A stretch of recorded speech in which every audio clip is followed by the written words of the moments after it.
Uh, Hello, welcome, welcome, welcome. I hope you're doing amazing. I'm really excited to be here with you. All right, welcome, welcome. My name is Karla Caldwell. I am your Live Your Best Life coach.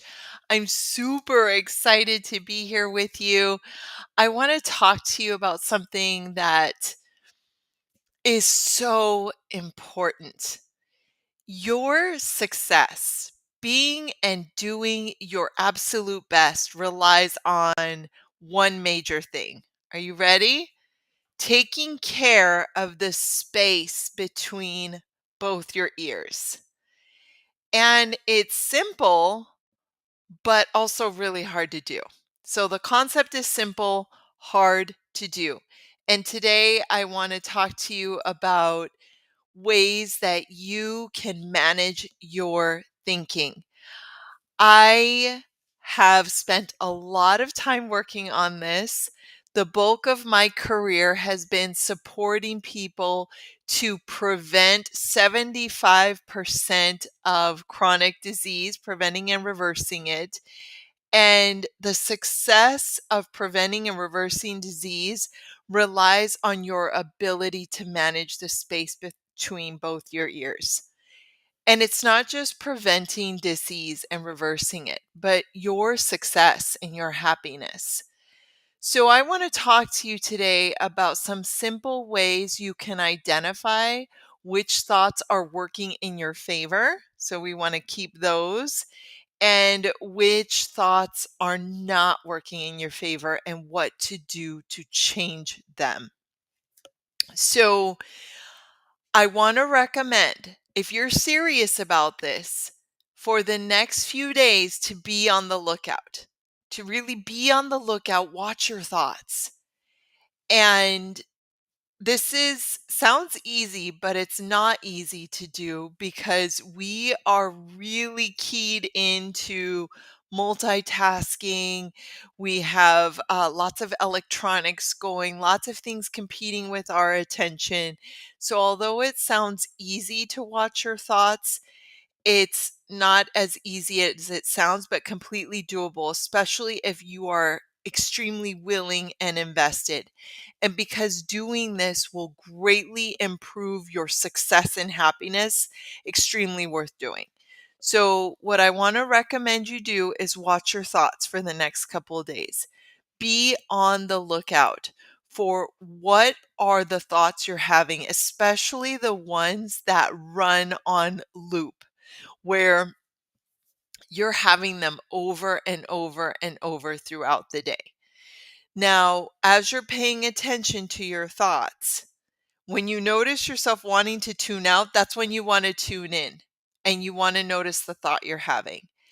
If the thought contributes to your success, awesome. If you're thinking something like, I am capable, I I I'm successful, I'm a good mom or dad, I do my best, those are wonderful thoughts because they empower you to be and do your best.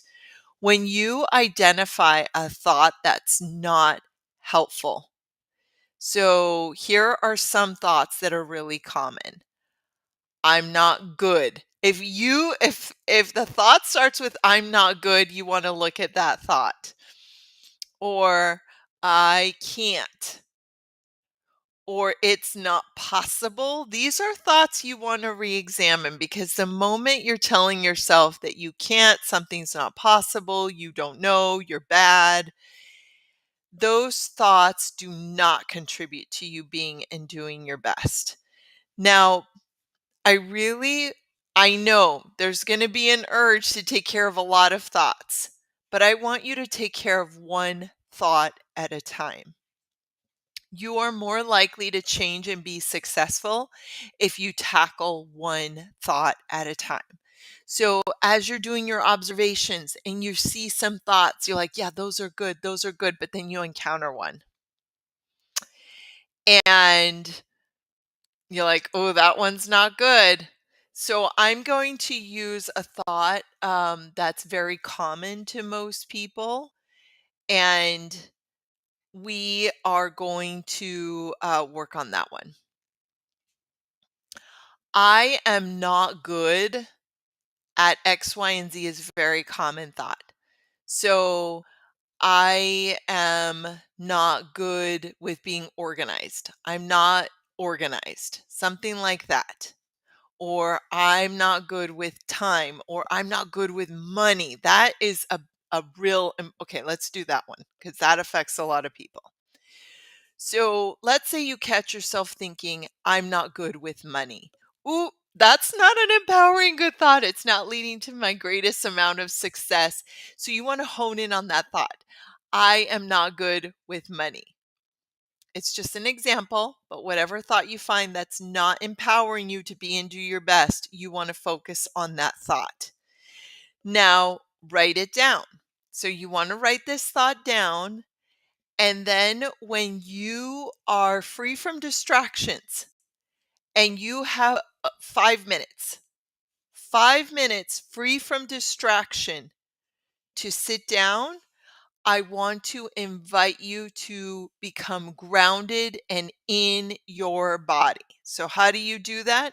You start by focusing on your breath. You're going to take nice, deep breaths, and you're going to begin to focus on your feet, inhaling into your feet, inhaling into your knees, inhaling into your hips, inhaling into your lower back. You're going to work your way to the top of your head. The reason you're doing this is because it is very normal for us to have dispersed energy and thoughts. We're thinking about everything. We're outside of ourselves. We want to be inside. When we want to take care of a thought and change a thought, we want to be in here. Okay? So when you have 5 minutes free from distraction, you're going to focus on your breath. As you breathe, you're going to send your breath starting at the soles of the feet. You're going to work to the top of your head. By the time you get to the top of your head, you're going to be fully grounded and in your body. And once you are fully in your body, you're going to ask yourself, where did this thought originate? This, I'm not good with money, that's our example. Where did that come from? And I want to encourage you not to overthink this too much and just wherever it came from, acknowledge it. So maybe it was when you were 7 and someone important to you told you you weren't good with money. And since then, you've been believing it. Whatever it is, you're going to identify when and where that thought started. And you're going to ask yourself, what part of me need to hear? So 7-year-old you, what was a better messaging? And maybe the messaging is, okay, that wasn't the best way to manage money. And it would be good for you to learn to manage it better. You want to turn the thought around to something empowering. Like maybe you need to learn the skills or the tools for managing money, or maybe you need to practice. That's much more empowering and full of possibility. So once you've identified where this thought came from and you turn the thought around to something positive, like I need to practice managing my money, or I need to learn how to manage my money. I am willing to learn to get better at managing my money. It's going to be a positive, empowering thought.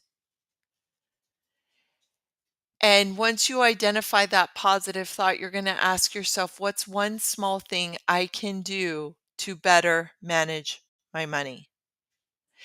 And you're going to make sure this action is small and realistic, and you're going to act. Very important to act because it supports you having more confidence. And you're going to keep creating these small actions until you change that thought, until you are no longer believing that you are not good with money, because that's just not true. You've discovered that you just needed to learn to be better with money. This is a very simple, powerful process. The hard part is having the discipline to do it. So I want to remind you again, you're going to be on the lookout for what is it you are thinking, especially when your mind tunes out and you're not paying attention, because we have some core thoughts that we're thinking over and over and over again, especially when we're multitasking and especially when we tune out. So in the next few days, as you're watching your thoughts, notice when you start to tune out, that's when you want to tune in and you want to look at these thoughts you're having. If the thought is empowering, keep it. Great. When you find a thought that is not empowering, and remember, clues that it's not an empowering thought is I can't, I shouldn't, it's bad, I'm bad. Those are not empowering thoughts. I mean, what can you do with that? There's really, it's very difficult to be and do your best if you are saying an absolute negative. When you identify one thought, remember there's a desire to work on more than one thought, but we're only working on one thought at a time. And when you find that thought, whatever it is, if it's, I don't have any energy, you're going to want to get really curious with that thought. And you're going to look at that thought and you're going to say, is that 100% true that I have no energy? Well, that's absolutely not true, because you'd be dead if you had no energy. So you want to start questioning your thoughts. You want to bring your critical mind to how you want to look at the evidence. To change that thought, remember, you want to embody and become grounded. And you do that simply by, when you have 5 minutes free from distraction, you're going to focus on your breathing, sending your breath to the soles of your feet, and you're going to work to the top of your head. When you get to the top of your head, you are grounded and embodied. And you're going to ask yourself, where did this thought come from? Where did it come from? How old was I? What was happening? Why did I adopt this thought, this belief? And you're going to speak to that version of you. Whatever age you were when it happened, you're going to speak to yourself, and you're going to, it's almost like a reparenting. You're going to correct yourself and let yourself know a more empowering thought, a more empowering belief. And when you figure out what that is, you're going to ask yourself, what is one small action I can take to work towards having that thought? So, with this second example, I don't have energy, and you discover that you adopted that belief at 13. And the way to turn it around is say, I have energy for the things I choose. And maybe you decide that you're going to think, I am going to choose wisely what I invest my energy in. That action step, you're going to ask yourself, what is one small thing I can do to have more energy? What is one small thing I can do to energize myself? And then you're going to act. And you're going to keep doing that until you change that belief, until you no longer even remember this idea that you don't have energy. I really hope this is helpful. You really can become the best version of yourself, but you have to take care of the space between your ears. You have to tune in and pay attention. You have to decide those thoughts are empowering. I will keep having them. You have to notice when you are having a thought that is not working for you, and tune in and invest in the time to look at where that thought came from and turn it around to a more empowering thought, and create small action steps so that you can be and do better. I believe in you. I am rooting for your success times 1,000. If this was helpful, will you let me know in the comments? And for those of you on platforms where this is recording and will stay, will you please share with your network? If you're not following, please do so. I integrate science, soul, and strategy to help you live your best life. Thank you so much, and I hope you have a wonderful day. Bye.